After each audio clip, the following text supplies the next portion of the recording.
Hello friends, welcome to my channel. ಇನ್ನೇನು ವರಮಹಾಲಕ್ಷ್ಮಿ ಹಬ್ಬ ಬರ್ತಾ ಇದೆ. ಈ ಹಬ್ಬದಲ್ಲಿ ವಿಧ ವಿಧವಾದ ತಿಂಡಿಗಳನ್ನು ಮಾಡಿ ದೇವರಿಗೆ ಅರ್ಪಿಸ್ತಾರೆ. ಇದರಲ್ಲಿ ರವೆ ಉಂಡೆ ಕೂಡ ಒಂದು ಸ್ಪೆಷಲ್ ಡಿಶ್ ಅಂತಲೇ ಹೇಳ್ಬೋದು. ನಾವಿವತ್ತು ರವೆ ಉಂಡೆನ ಈಸಿಯಾಗಿ, ಸಿಂಪಲ್ಲಾಗಿ, ಕ್ವಿಕ್ಕಾಗಿ ಹೇಗೆ ಮಾಡ್ಕೊಳ್ಳೋದು ಅಂತ ನೋಡೋಣ. ಇದಕ್ಕೆ ಬೇಕಾಗಿರುವಂಥ ಇಂಗ್ರೀಡಿಯೆಂಟ್ಸ್: 1 ಬೌಲ್ ಆಗುವಷ್ಟು ಚಿರೋಟಿ ರವೆ, 1 ಬೌಲ್ ಆಗುವಷ್ಟು ಕಾಯಿ ತುರಿ, ಒಣ ಕೊಬ್ಬರಿ ತುರಿನ ನಾವು ಇಲ್ಲಿ ತೊಗೊಳ್ಬೇಕು. ಮತ್ತು 1 ಬೌಲ್ ಆಗುವಷ್ಟು ಶುಗರ್ನ ಕೂಡ ರೆಡಿ ಮಾಡ್ಕೊಂಡಿನಿ. ಡ್ರೈ ಫ್ರೂಟ್ಸ್ ಬಂದುಬಿಟ್ಟು ಬಾದಾಮಿ, ಗೋಡಂಬಿ ಮತ್ತು ದ್ರಾಕ್ಷಿನ ಅರ್ಧ ಬೌಲಷ್ಟು ನಾನು ರೆಡಿ ಮಾಡ್ಕೊಂಡು ಇಟ್ಕೊಂಡಿದ್ದೀನಿ. ಮತ್ತು ಏಲಕ್ಕಿ ಪುಡಿ, ಹಾಲು, ಕಾಯಿಸಿ ಆರಿಸಿರುವಂಥ ಹಾಲು ಸ್ವಲ್ಪ. ನೀವು ಕ್ವಾಂಟಿಟಿನ ಜಾಸ್ತಿ ಕೂಡ ಮಾಡ್ಕೊಳ್ಬೋದು. ಡ್ರೈ ಫ್ರೂಟ್ಸನ್ನು ಅಷ್ಟೇ ಕ್ವಾಂಟಿಟಿ ಬಂದು ಜಾಸ್ತಿ ಮಾಡ್ಕೊಳ್ಬೋದು ನೀವು.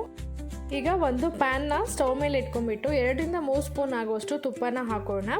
ತುಪ್ಪ ಎಲ್ಲ ಚೆನ್ನಾಗಿ ಮೆಲ್ಟ್ ಆಗಬೇಕು. ನೋಡಿ, ತುಪ್ಪ ಎಲ್ಲ ಚೆನ್ನಾಗಿ ಮೆಲ್ಟ್ ಆದಮೇಲೆ ನಾವು ಡ್ರೈ ಫ್ರೂಟ್ಸ್ ಎಲ್ಲ ಏನೇನು ತೊಗೊಂಡಿದ್ವೋ ಅದನ್ನು ಒಂದೊಂದಾಗಿ ರೋಸ್ಟ್ ಮಾಡ್ಕೊಳ್ಬೇಕು. ನಾನು ಮೊದಲು ಗೋಡಂಬಿನ ಹಾಕಿಬಿಟ್ಟು ರೋಸ್ಟ್ ಮಾಡ್ಕೊಳ್ತಾ ಇದ್ದೀನಿ. ಗೋಡಂಬಿ ಎಲ್ಲ ಸ್ವಲ್ಪ ರೋಸ್ಟ್ ಆದ ನಂತರ ಬಾದಾಮನ್ನು ಕೂಡ ಹಾಕ್ಕೊಂಬಿಟ್ಟು ರೋಸ್ಟ್ ಮಾಡ್ಕೊಳ್ಳೋಣ. ಈಗ ಬಾದಾಮು ಕೂಡ ರೋಸ್ಟ್ ಆಗಿದೆ. ಲಾಸ್ಟಲ್ಲಿ ದ್ರಾಕ್ಷಿನ ಹಾಕ್ಕೊಂಬಿಟ್ಟು ರೋಸ್ಟ್ ಮಾಡ್ಕೊಳ್ಳೋಣ. ಈಗ ಎಲ್ಲ ಡ್ರೈ ಫ್ರೂಟ್ಸ್ನ ಒಂದು ಬೌಲ್ಗೆ ಶಿಫ್ಟ್ ಮಾಡಿ ಇಟ್ಕೊಬೇಕು. ಅದೇ ಪ್ಯಾನ್ನಲ್ಲಿ ನಾವು ಚಿರೋಟಿ ರವೆ, ಏನು 1 ಬೌಲಷ್ಟು ಚಿರೋಟಿ ರವೆ ತೊಗೊಂಡಿದ್ವಲ್ಲ ಅದನ್ನು ಚೆನ್ನಾಗಿ ಹಾಕಿಬಿಟ್ಟು ರೋಸ್ಟ್ ಮಾಡ್ಕೊಳ್ಬೇಕು. ಅದು ಘಮ ಬರಬೇಕು ಚೆನ್ನಾಗಿ. ತುಪ್ಪದಲ್ಲಿ ಹುರಿದಾಗ ಅದ್ರ ಘಮ ಬಿಡುತ್ತೆ. ಅಲ್ಲಿವರೆಗೂ ಚೆನ್ನಾಗಿ ಚಿರೋಟಿ ರವೆನ ರೋಸ್ಟ್ ಮಾಡ್ಕೊಳ್ಬೇಕು. ನೀವು ಇಲ್ಲಿ ಸೂಜಿ ರವಾನು ಕೂಡ ಯೂಸ್ ಮಾಡ್ಬೋದು, ಅಥವಾ ಸೂಜಿ ರವಾನೇ ಒಂದ್ಸರಿ ಮಿಕ್ಸಿ ಜಾರ್ನಲ್ಲಿ ಹಾಕಿ ಬ್ಲೆಂಡ್ ಮಾಡಿಬಿಟ್ಟು ಚಿರೋಟಿ ರವೆ ಥರ ಮಾಡ್ಕೊಂಬಿಟ್ಟು ಅದನ್ನು ಕೂಡ ಯೂಸ್ ಮಾಡ್ಬೋದು. ಅದು ಕೂಡ ತುಂಬಾ ಟೇಸ್ಟಿಯಾಗಿರುತ್ತೆ. ಈಗ ರೋಸ್ಟ್ ಆಗಿರುವಂಥ ರವಾನ ಒಂದು ಪ್ಲೇಟ್ನಲ್ಲಿ ಶಿಫ್ಟ್ ಮಾಡ್ಕೊಳ್ಬೇಕು.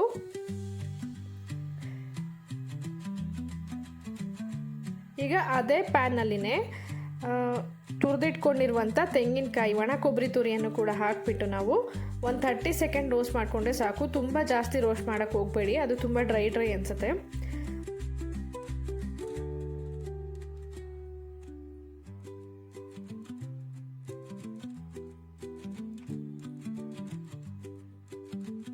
ನೋಡಿ, ಇವಾಗ ಎಲ್ಲ ಚೆನ್ನಾಗಿ ರೋಸ್ಟ್ ಆಗಿದೆ. ಇಷ್ಟು ರೋಸ್ಟ್ ಆದರೆ ಸಾಕು.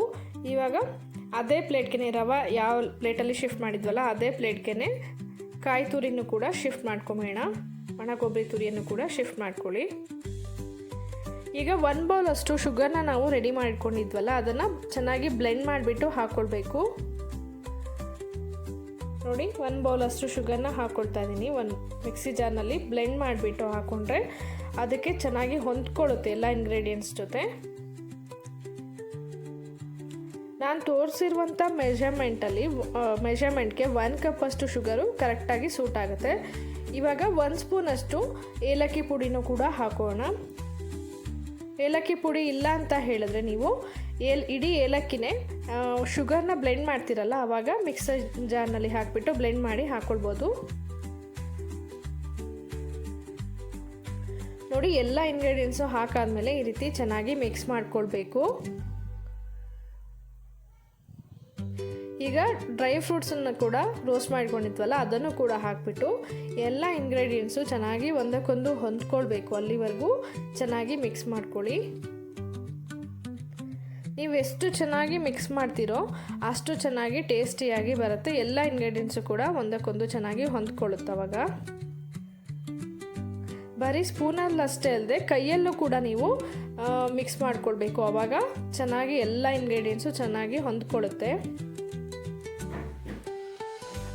ಚಿರೋಟಿ ರವಾಲಿ ಐರನ್ ಮತ್ತು ವಿಟಮಿನ್ ಬಿ ಎಲ್ಲ ತುಂಬಾ ರಿಚ್ ಆಗಿರುತ್ತೆ. ಮತ್ತು ಇದು ಲೋ ಫ್ಯಾಟ್ ಮತ್ತು ಕ್ವಿಕ್ ಎನರ್ಜಿಯನ್ನು ಕೊಡುವಂಥ ಫುಡ್ ಅಂತಲೇ ಹೇಳ್ಬೋದು. ಈಗ ಎಲ್ಲ ಇಂಗ್ರೀಡಿಯೆಂಟ್ಸು ಚೆನ್ನಾಗಿ ಮಿಕ್ಸ್ ಆಗಿದೆ. ಈಗ ಸ್ವಲ್ಪನೇ ಹಾಲನ್ನು ಹಾಕಿಬಿಟ್ಟು ಮಿಕ್ಸ್ ಮಾಡ್ಕೊಳ್ಬೇಕು. ಉಂಡೆ ಕಟ್ಟಕ್ಕೆ ಬರಬೇಕು, ಅಷ್ಟು ಸ್ವಲ್ಪನೇ ಗ್ರ್ಯಾಜುವಲ್ ಆಗಿ ಹಾಲನ್ನು ಆ್ಯಡ್ ಮಾಡ್ಕೊಳ್ತಾ ಉಂಡೆಗಳನ್ನು ಕಟ್ಕೊಳ್ಳಿ. ಒಂದೇ ಸರಿ ಹಾಲನ್ನು ಆ್ಯಡ್ ಮಾಡ್ಕೊಳ್ಬೇಡಿ. ನಿಮಗೆ ಎಷ್ಟು ಸೈಜಲ್ಲಿ ಬೇಕೋ ಅಷ್ಟು ಸೈಜಲ್ಲಿ ಉಂಡೆಗಳನ್ನು ರೆಡಿ ಮಾಡ್ಕೊಳ್ಳಿ.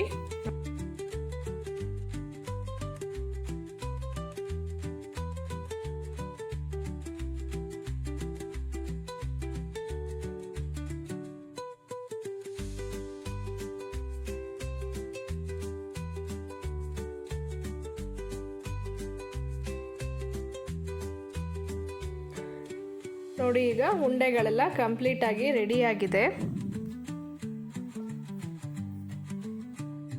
ನಾನು ತೋರಿಸಿರುವಂಥ ಮೆಷರ್ಮೆಂಟಲ್ಲಿ, ನಾನು ತೋರಿಸಿರುವಂಥ ಸೈಜ್ನಲ್ಲಿ ಬಂದುಬಿಟ್ಟು ಒಂದು 10ರಿಂದ 14 ಉಂಡೆಗಳನ್ನು ನೀವು ಮಾಡ್ಕೊಳ್ಬೋದು. ನೀವು ಜಾಸ್ತಿ ಬೇಕು ಅಂತ ಹೇಳಿದ್ರೆ ಕ್ವಾಂಟಿಟಿನ ಡಬಲ್ ಮಾಡ್ಕೊಳ್ಳಿ, ಆವಾಗ ಕರೆಕ್ಟಾಗಿ ಬರುತ್ತೆ. ಇದೇ ಮೆಷರ್ಮೆಂಟಲ್ಲಿ ಮಾಡಿ ಪರ್ಫೆಕ್ಟಾಗಿ ಬರುತ್ತೆ ಉಂಡೆಗಳು. ನೀವು ಕೂಡ ಇದೇ ಮೆಥಡ್ನಲ್ಲಿ ಮನೇಲಿ ಒಂದ್ಸರಿ ರೆಸಿಪಿನ ಟ್ರೈ ಮಾಡಿ. ರೆಸಿಪಿ ಹೇಗೆ ಬಂತು ಅಂತ ಕಮೆಂಟ್ ಬಾಕ್ಸಲ್ಲಿ ಕಮೆಂಟ್ ಮಾಡಿ ತಿಳಿಸಿ. ರೆಸಿಪಿ ಇಷ್ಟ ಆದರೆ ಲೈಕ್ ಮತ್ತು ಶೇರ್ ಕೂಡ ಮಾಡಿ. ಯಾರ್ಯಾರೆಲ್ಲ ಇನ್ನೂ ಸಬ್ಸ್ಕ್ರೈಬ್ ಆಗದೆ ನೋಡ್ತಾ ಇದ್ದೀರೋ ದಯವಿಟ್ಟು ಸಬ್ಸ್ಕ್ರೈಬ್ ಮಾಡ್ಕೊಂಡು ನೋಡಿ. Thank you for watching.